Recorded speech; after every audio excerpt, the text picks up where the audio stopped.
Okay, Towers of Boom, ladies and gentlemen. Let's go. Game number 2 today. The second round of the Panda Cup. Our first qualifier for the monthly final. We got washed up, so we already had our first game today, but the Khaldorians, after initially getting 2 kills, got unfortunately steamrolled a little bit after level 10. So now the Sharingang, who took them down, have to go up against Washed Up. That's their reward. You won the first round, now you go up against Washed Up. Have fun with that. And it's gonna be difficult. Washed Up definitely the team that enters the tournament as the favorite. Now, again, keep in mind there is obviously more qualifiers coming, as I just explained a second earlier. So some of the teams that are not playing in qualifier number 1 might jump into qualifier number 2, qualifier number 3, you know the deal here. But for now, I would say one of the top teams, if not the top team, the favorite in this first qualifier is definitely Washed Up. Now we got, of course, some other teams in here too. Feel the Heat, for example, is playing the Swedish House Mafia Marcus team as well. But right now we're going to take a closer look at Washed Up's first game, because they actually got a free win in the first round. So this is now round number 2 and still a best of 1. Best of 3 will start the next round. And keep in mind that Washed Up can definitely lose matches. When we had the grand final, the final tournament, the double elimination bracket of Method Mayhem, the last tournament, Washed Up actually lost in the first round. They lost the best of 1, dropped down into the lower bracket, and then fought their way back into the grand final. But in the best of 1, a lot can happen. So our first map is Towers of Doom, chosen apparently by Washed Up, whereas first pick and first ban went over to the Sharingang. Our Naruto fans over here. We have Makoto with an Anduin first pick. Someone misclicked hard? What the hell? What is going on here? The Crybaby first? Really? Okay. So an Anduin for, I mean, that makes me insanely suspicious right now. They memed a little bit on the last map with a Li Ming pick and Glass Cannon, and I don't really know what's going on there, but if that doesn't make you suspicious to see Anduin in the first pick position, then I don't know what does. Now Greymane and Deckard Kane get immediately picked for Washed Up. Greymane got slightly nerfed on the bullet, for example. This is obviously on the newest patch now too. We talked about some of the changes in the previous map. But yeah, Mei herself is still in play, by the way. So yeah, I want to see the follow-up. Lulnara again, and we get Sonya. Okay. I don't know, if I look at a tournament game and I have on the number 1 pick a hero that you would normally never see in a number 1 pick position, I'm immediately terrified. I immediately look at the draft and I'm like, what do they know that I don't, right? Or what's coming here? Is that some kind of insane pocket draft? But not sure what exactly is going to happen here. We saw the Lunara play already on the last map, so Bambi is back, as I said. ETC gets now banned too, and we have Sonya. Now ETC actually got nerfed. He had a cooldown increase, a pretty significant one, on his face melt, which makes it a lot harder for him to just like keep opponents at bay and create some space for the team. But yeah, let's see what here in Tower is going to happen. Greymane pick alone is obviously allowing Washed Up to go through the camps, right? So pumpkins are going to be easily taken by them. Sergeant Hammer gets banned, that's always a good choice. If you go up against the Germans, you want to ban the Panzer. Especially against Hasorps. That's one of the first things. Hazu's Panzer is just absolutely terrifying, so when he gets access to Sergeant Hammer, that's not going to be a fun game for you. It's one of those games where you want to claw your eyes out, even if you win the game. So yeah. Get rid of Sergeant Hammer. That's a good choice here, for sure. Okay, double pick now. We still have Nick. I'm still waiting for his Kerrigan or something. Dequaza first of all. Here we go. Leo comes in. Tyrael together with it, which means that Nick has last pick. And if you have a Tyrael Sanctification and all the setups, then Nick's pick is already terrifying me a little bit. Now, I would have said maybe even a Tracer that could be picked by him here, but Kerrigan is an option if they want to go triple melee on that end and hyper aggressive, but he can adjust a bit to what he sees on the other side. And there's the Genji pick. Alright, Genji and Johanna. Let's go, ladies. Genji, Sonya, and Jojo. Lunara for all the damage in the back, the damage over time. And Nick, last but not least on Towers of Doom, our first and only map in the best of 1. This is the round of 32, if I'm not mistaken. No, I'm definitely wrong. It should be the round of 16, actually. Yeah, this is the round of 16 that we have here. So let's see what Nick's gonna get. Yeah, there she is. Kerrigan. Alright, let's go, boys. Kerrigan, can she carry again? We're gonna find out. Nick on Towers of Doom with Washed Up going up against the Sharingang. Alright, game on. Washed Up against the Sharingang. On the left side, Hazops on Greymane. Nick on Kerrigan. We got Banana H on Deckard Cain, Masquerade on Tyrael, and Dayquaza on Leoric. On the right side, Valamax on Genji, Krilk on Sonya, Makoto on Anduin, Kick on Johanna, and Baba Yaga on Lunara. And since there was some confusion earlier, so obviously when you're talking about the anime style, and Naruto in particular, this is obviously called Sharingan. But since I kind of brain farted a little bit earlier and had a typo in there, I went for an additional G at the end of the name, and then I realized, wait a second, that's actually kind of meme of the meme. So I thought, hey, we'll keep this. This is the Sharingang from here on out. Since they threw us a curveball by writing the entire thing in Cyrillic or whatever that font was, I was just like, yeah, well, then I'm okay with just going for the slight rename right here. So here comes already the jump. Uh-oh, careful. Yeah, nice. Made it out immediately, not falling victim here, definitely paying attention to this. Sasuke would be proud. Top side is where we currently have our 1 versus 1 lane set up with Leo and Sonya, as you would expect. Now, of course, the beauty of having Genji in here is that you can easily rotate top and then try and put some pressure onto that off lane, which is exactly what happens here. Down to the bottom of the map, that's where we're now seeing the pumpkin spawn in just another second, and that will be the first step for both of the teams, trying to take this camp and escort them through. So that's what we can expect in just another moment. Top side, a little bit of a spin to win action by Sonya, but down here, off we go. Kick comes in, Baba Yaga's there as well, Valamax is already making his play, and with that we now have an easy take right here. Both camps taken, nobody going for an invade, no early game aggression. It's a best of one. You want to play it safe early on and just go for the kills that are more or less secure, or you might get punished by the opponent and you can't really afford to get snowballed here, despite the fact that this is obviously a fantastic comeback map. Lockdown attempt against Anduin. Greymane comes in, Mokato in trouble, and he's down. First blood right away. Nice approach, and yeah, we're gonna take another look at it. So at this point, as you can see, they came up from the top, and then there was the lockdown from Deckard Cain, and they just pounce on the target, and with Kerrigan just getting another grab in, that's the end of Anduin. A nice play executed by Washed Up for first blood in the game, a slight lead in experience, and now an earlier level 4 talent as well. So, pretty decent. We now have bot side being pressured still, but there's some solid damage on the wall. The fort itself hasn't really taken any damage yet, but still a pretty good setup from them. Middle of the map, on the other hand, that's where we now have the 4-man pushing for the next wave, and it seems like the Sharingang is actually trying to get a counter kill in, making the play right here. Nick again with another lockdown. Genji goes down, easy peasy. Nick just terrifying as usual on the Kerrigan. Kick is also in trouble, and Johanna goes down to double kill. And apparently it's time to get some Dia. That wolf is hungry, but Baba Yaga gets out. Barely, I might add. But that's 3 kills to 0. That's a fantastic start for Washed Up. All of this happened with Dayquaza sitting at the top and just doing Leo things, pushing the lane out and trying to help the team. And off we go with the first objective. So the triple altar phase. Valamax is getting the channel all the way at the top right.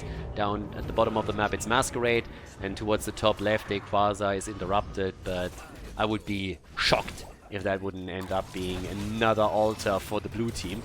And Valamax went maybe a little bit too deep. They nearly got him here, but thanks to the trade he can jump away. Masquerade on the other hand really wants him, but doesn't quite get the damage in time before he can dash out again. So nicely done. Washed Up with a great start into the game. Have now 2 against 1 altar. Still another fight down at the bottom. And Jojo, she needs to be careful again. There were a couple of changes in the patch too. Especially the Iron Skin cooldown increase is hurting her. And yeah, gets absolutely wrecked at this point. So 1 down, and they're looking for another kill that so far they can't get, but they are definitely putting the work in now.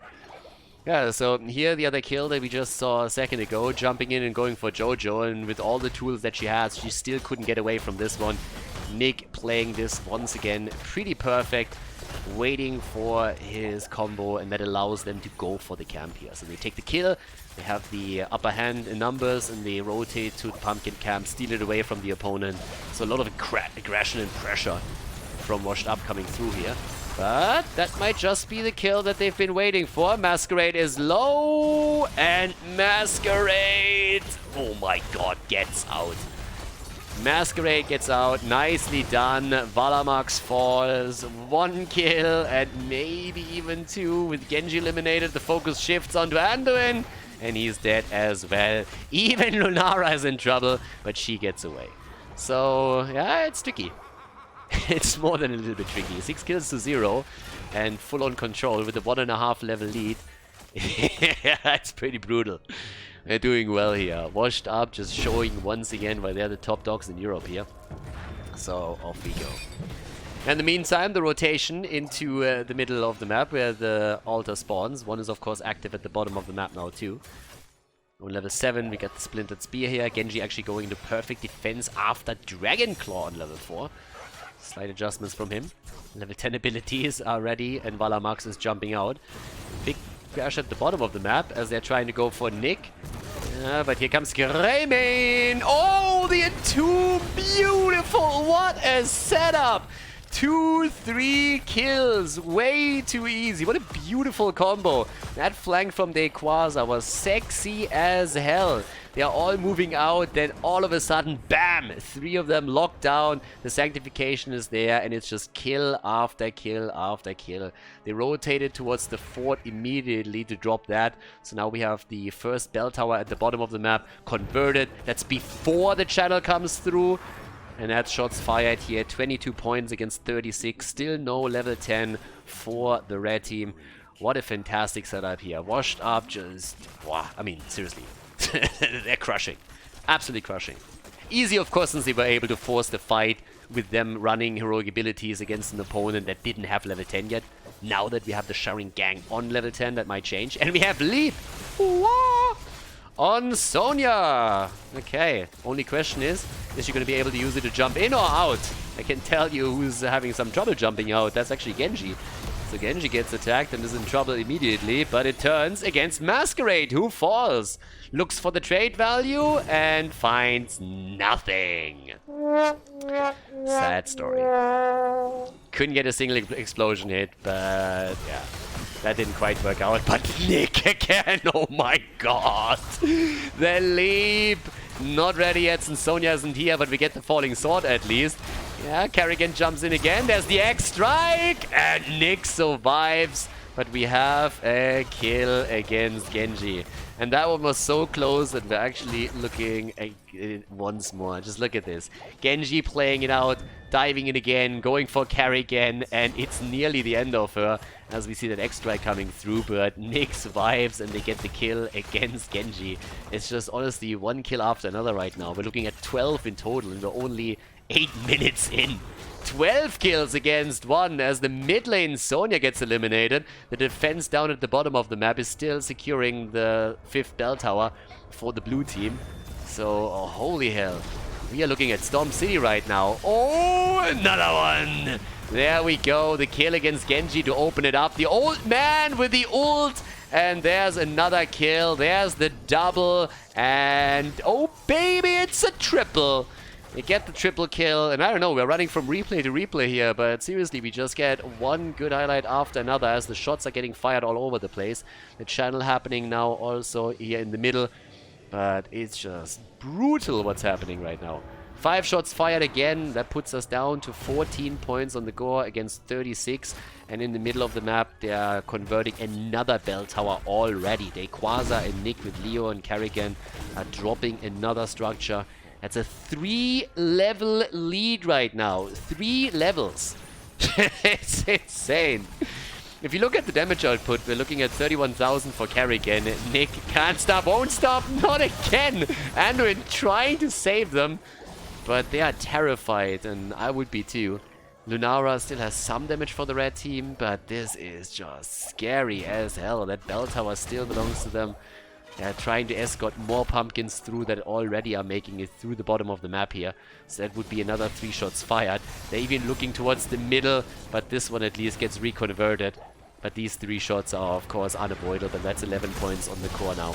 Here comes another setup, and Nick is playing Houdini, channeling his inner magician and making them disappear. This, on the other hand, could maybe turn things. A kill, Genji down. Nope, the sanctification is there. Kerrigan gets eliminated as well, and they're trying to go for Sonya, who keeps herself alive with a bit of spin to win action, but not for long, as you can imagine. And they're diving deep right now. 19 kills to 2. Masquerade going for the full-on LOL troll as he goes into the death zone. We still have 2 additional ones up, and that's going to be a single-digit play now towards the red team. I mean, again, guys, they're 3 levels behind. It's actually insane. And look at the build for Leo. He went full-on drain at this point, too. He just said, okay, guys, let's go for the drain train. Dequaza wants to interrupt. Left side is going to get channeled. That's going to be 7 points on the opponent's team. Yeah, goodbye. There's the 3rd kill right there. Okay, shots are fired. They're still fighting back. But there's obviously a bit of a meme element to this one now as well. Clearly, the Sharingang is slightly outclassed by their opponent. Washed Up is just... They are just an absolute unit. They've been playing for nearly 2 years together. Small adjustments, but... These guys have won multiple tournaments with this particular 5-man, and the Sharingang, they just can't keep up with that. For them, it's a bit unlucky that they actually faced them in the 2nd round already and didn't get more out of the tournament run here. But this is just an opponent you are not gonna take down easily. Look at Kerrigan. Look at Nick.